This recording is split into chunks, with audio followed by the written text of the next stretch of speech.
Shalom.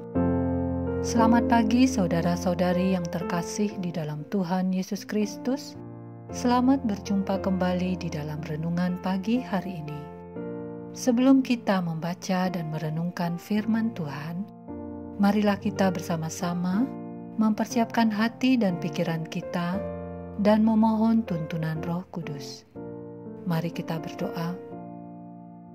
Bapa Sorgawi, Bapa yang penuh kasih, terima kasih untuk penyertaan-Mu sepanjang malam tadi. Pagi ini, kami boleh bangun dengan penuh sukacita untuk mengisi hari yang disediakan bagi kami. Dan kami mau mengawalinya dengan merenungkan firman-Mu, agar hidup kami semakin disegarkan, agar iman kami semakin bertumbuh, semakin kuat berakar, dan menjadi kekuatan kami dikala menghadapi berbagai tantangan. Biarlah Roh Kudus yang selalu menemani kami, memberikan kami hikmat, pengertian, sehingga kami bisa menerjemahkan maksud-Mu, juga melakukan kehendak-Mu. Kami berserah kepadamu saja, hadirlah bersama kami. Melalui nama yang kudus anak-Mu, Yesus Kristus, kami berdoa. Amin. Saudara-saudari yang dikasihi Tuhan, renungan firman Tuhan pada pagi hari ini terambil dari 1 Yohanes 4 ayat 7 sampai 21. Saudara dapat membaca penuh terlebih dahulu, dan saya akan membacakan ayat yang ke-7 sampai 11 untuk kita. Saudara-saudaraku yang kekasih, marilah kita saling mengasihi, sebab kasih itu berasal dari Allah, dan setiap orang yang mengasihi lahir dari Allah dan mengenal Allah.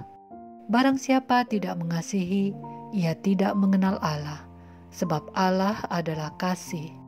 Dalam hal inilah kasih Allah dinyatakan di tengah-tengah kita, yaitu bahwa Allah telah mengutus anaknya yang tunggal ke dalam dunia, supaya kita hidup olehnya. Inilah kasih itu, bukan kita yang telah mengasihi Allah, tetapi Allah yang telah mengasihi kita, dan yang telah mengutus anaknya sebagai pendamaian bagi dosa-dosa kita.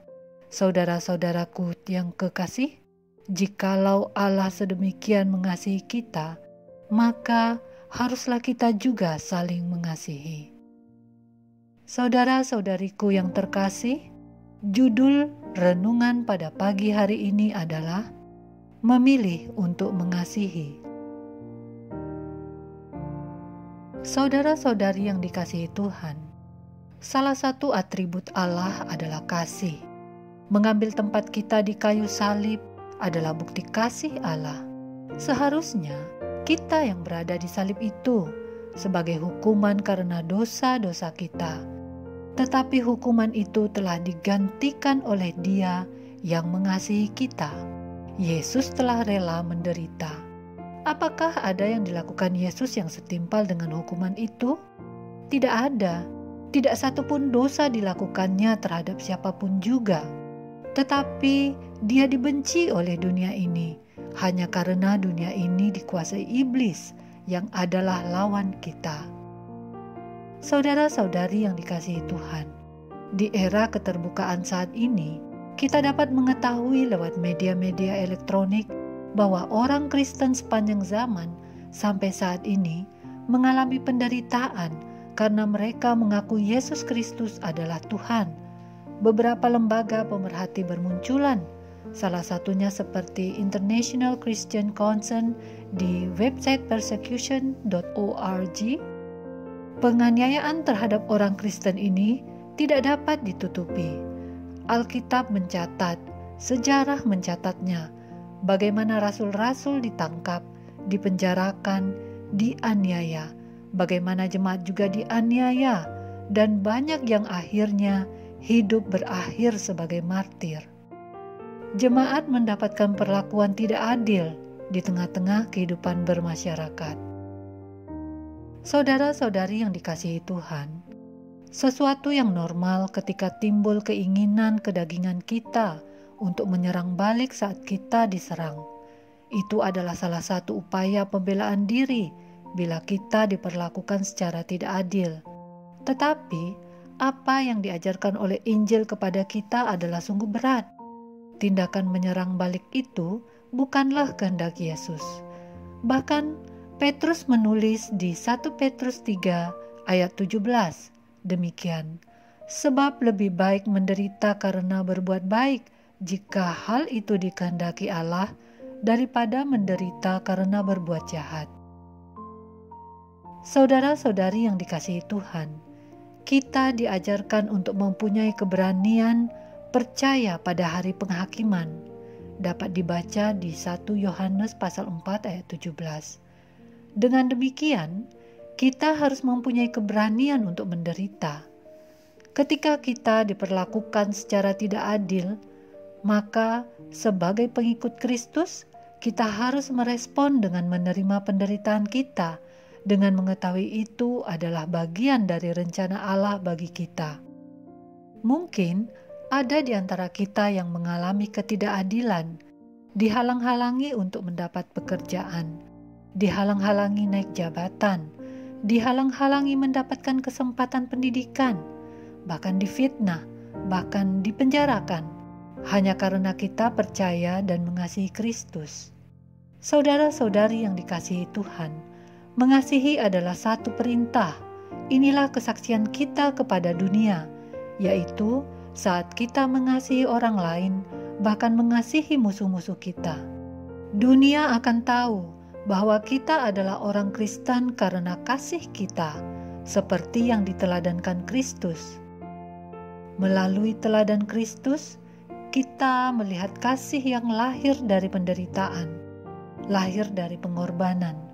Mari, ketika kita mengalami penderitaan karena Injil, kasihilah mereka yang membenci itu. Bersabar dan ketahuilah bahwa Allah bekerja dalam penderitaan itu dan menyempurnakan iman dan membawa kemuliaan bagi namanya. Bersabarlah dan ketahuilah bahwa Allah bekerja dalam penderitaan itu untuk menyempurnakan iman dan membawa kemuliaan bagi namanya.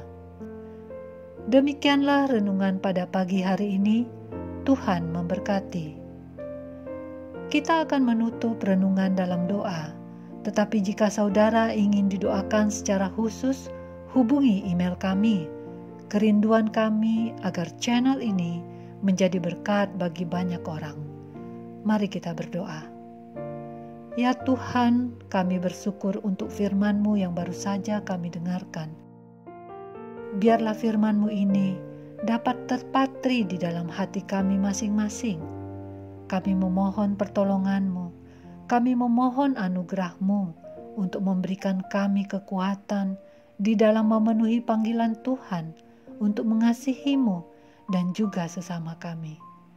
Berikanlah kami keberanian untuk menderita bersama-Mu ya Tuhan, berani untuk berkorban, berani mencintai dan mengasihi, juga kepada musuh-musuh kami.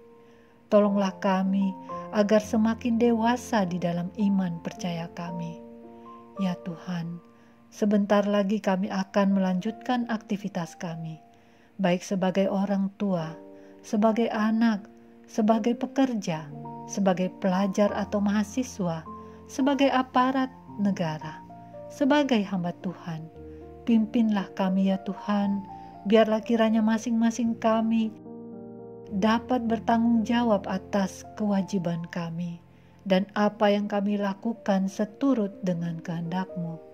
Kuatkanlah kami untuk berani di dalam penderitaan kami, karena kami memilih untuk mengasihi seperti yang Tuhan kehendaki. Ya Tuhan, ampunilah segala dosa dan kesalahan kami. Di dalam nama Tuhan Yesus, kami berdoa dan bersyukur. Amin. Saudara-saudari, mulailah harimu. Kiranya kasih dan anugerah Tuhan senantiasa melimpah di dalam kehidupanmu. Muliakanlah Tuhan di dalam setiap aktivitasmu, dan jadilah saksi hidup bagi firman-Nya. Roh Kudus menyertai kita semua. Sampai berjumpa kembali di renungan berikutnya. Tuhan Yesus memberkati.